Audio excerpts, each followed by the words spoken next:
السلام علیکم ورحمۃ اللہ وبرکاتہ۔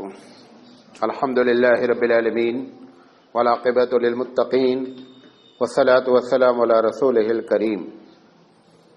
اعوذ باللہ من الشیطان الرجیم، بسم اللہ الرحمن الرحیم۔ لقد کان لکم فی رسول اللہ اسوۃ حسنہ۔ محترم حضرات، سیرت پر سلسلے وار پروگرام آپ کی خدمت میں پیش کیا جا رہا ہے۔ یہ آج 71واں درس ہے، 71، اور پچھلے 5-6 درسوں سے نبی کریم صلی اللہ علیہ وسلم اور ان کے معجزات پر گفتگو ہو رہی ہے۔ آج ہم جو بات آپ کے سامنے پیش کریں گے وہ یہ ہے کہ اللہ کے رسول صلی اللہ علیہ وسلم نے کل کے بارے میں، ہونے والے دن کے بارے میں، یا وہ چیزیں جو انسان کے بس میں نہیں ہے، جس کو غیب کہتے ہیں، اس کے بارے میں جو گفتگو کی ہے وہ کیا ہے۔ غیب کے بارے میں سب سے پہلے تو ایک بات بڑی موٹی طور پہ سمجھ لیں کہ بہت ہی دیوبندی بریلی بڑا مارکت الارا مسئلہ عالم الغیب کا، لیکن مجھے بڑی حیرت ہوئی آج یہ پاکستان کے ایک بہت بڑے عالم ہیں، بریلوی عالم ہے، پیر محمد کرم شاہ صاحب۔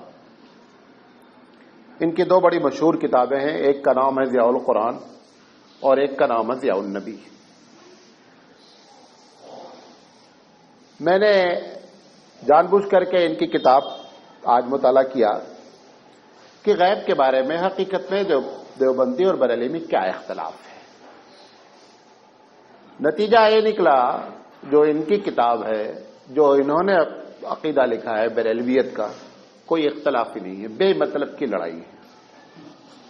علماء میں اپنا اندازہ ہے کہ کچھ لوگوں نے تقریروں میں یا کتابوں میں ایسا لکھ دیا حضور عالم الغیب ہیں، لیکن جو ان کے پڑھے لکھے عالم ہیں، جو صحیح میں سنجیدگی سے گفتگو کرتے ہیں، انہوں نے بڑی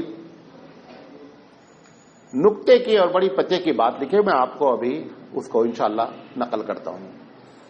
اور جو عقیدہ انہوں نے پیش کیا ہے اس میں اور حقیقت میں اہل سنت والجماعت کے عقیدے میں کوئی فرق ہے ہی نہیں۔ ہمیں تعجب ہے کہ اتنا بڑا پچھلے 70-80 سال سے مارکت الارا مسئلہ یہ چلا آ رہا ہے، آخر کیسے یہ جو ہے وہ دونوں گروہ میں اتنی بڑی اس موضوع پر بحث ہے، علم غیب پر۔ یہ ضیاء القرآن ہے، جلد نمبر 1 ہے، سورہ آل عمران ہے، صفحہ نمبر 301 ہے۔ مولانا لکھتے ہیں کہ ہمارا عقیدہ ہے کہ اللہ تعالیٰ نے، بہت غور سے سنیے گا، اور اس کو اس لیے آپ کو بتا رہا ہوں کہ اگر کوئی آدمی اس پر بحث کرے آپ سے تو آپ بولیں کہ آپ اپنے عالم کی اس کتاب کا مطالعہ کر لیں۔ ہمارا عقیدہ ہے کہ اللہ تعالیٰ نے اپنے مصطفیٰ یعنی نبی کریم صلی اللہ علیہ وسلم کے قلب منور کو علوم غیبیہ سے بھرپور فرمایا، یعنی غیب کی بہت سی باتیں آپ نے، اللہ تعالیٰ نے اللہ کے رسول کو بتایا۔ لیکن حضور کا علم، غور سے ایک ایک جملہ سنیے گا، لیکن حضور کا علم نہ اللہ تعالیٰ کے علم کی طرح ذاتی ہے۔ ذاتی کا مطلب یہ ہے کہ کسی نے بتایا نہیں ہے۔ اللہ کا علم جو ہے وہ بغیر بتائے اللہ خود سے جانتا ہے سب کچھ۔ ہم جو کچھ جانتے ہیں وہ بتائے سے جانتا ہے۔ کہہ رہے ہیں حضور کو جو علم غیب ہے وہ ذاتی نہیں ہے، پرسنل نہیں ہے، بلکہ کدھر سے ہے؟ گفٹڈ بائی اللہ ہے، اللہ کی جانب سے ہے۔ یہی بات کہہ رہے ہیں کہ علم کی طرح ذاتی ہے، نہ غیر متناہی ہے۔ غیر متناہی کا مطلب یہ ہوتا ہے کہ اللہ کے علم کا آپ سرکل نہیں کھینچ سکتے۔ انہوں نے کہا حضور کو جو علم غیب دیا گیا ہے، اس کا یہ مطلب نہیں کہ وہ سرکل نہیں، وہ متناہی ہے، لمیٹڈ ہے۔ یہی ہمارا دونوں عقیدہ ہے۔ بین ہی دیوبندیوں کا عقیدہ ہے کہ علم غیب اللہ کے رسول کو بہت کچھ اللہ نے دیا، نہ کل دیا کہ سب کچھ بتا دیا، اور نہ خود سے جانا۔ یہی دونوں باتیں، یہ دونوں باتوں کا ذکر مولانا اپنی کتاب میں تفسیر میں فرما رہے ہیں۔ بلکہ آگے سنیے، بلکہ وہ محض عطائے الہی ہے، اللہ کا عطا کرتا ہے۔ جو علم دیا گیا ہے نبی کو وہ اللہ کا عطا کرتا ہے، اور اللہ تعالیٰ کے علم محیط اللہ تعالیٰ کا جو علم پورے عالم کو گھیرے ہوئے ہے، وہ تفصیل کے ساتھ اس کی نسبت ذرہ اور صحرا کے برابر ہے۔ کیا کہہ رہے ہیں کہ اگر اللہ سے کمپیئر کریں گے نبی کے علم کو تو جیسے بہت بڑا ڈیزرٹ ہو، اس میں ایک صحرا میں ایک دانہ آپ نے اٹھایا ہے، وہ نبی کا علم ہے جو عطا کیا گیا ہے۔ اللہ کا علم کیا ہے؟ ڈیزرٹ ہے، کتنے ذرات ہیں اس ریت میں جس کا اندازہ نہیں کیا جا سکتا۔ اگر رسول کے علم کے ذرے کو آپ دیکھیں گے تو وہ کیا ہے؟ ایک ذرہ ہے۔ یہ ہمارا عقیدہ ہے۔ پھر لکھا ہے مزید، قطرہ اور دریا کی بھی نہیں نسبت ہے، یعنی قطرہ جتنا ہوتا ہے اور سمندر اس کو بھی کمپیئر نہیں کیا جا سکتا۔ یعنی کیا؟ جو حضور کو علم غیب دیا گیا وہ قطرہ بھی نہیں ہے اللہ کے مقابلے میں،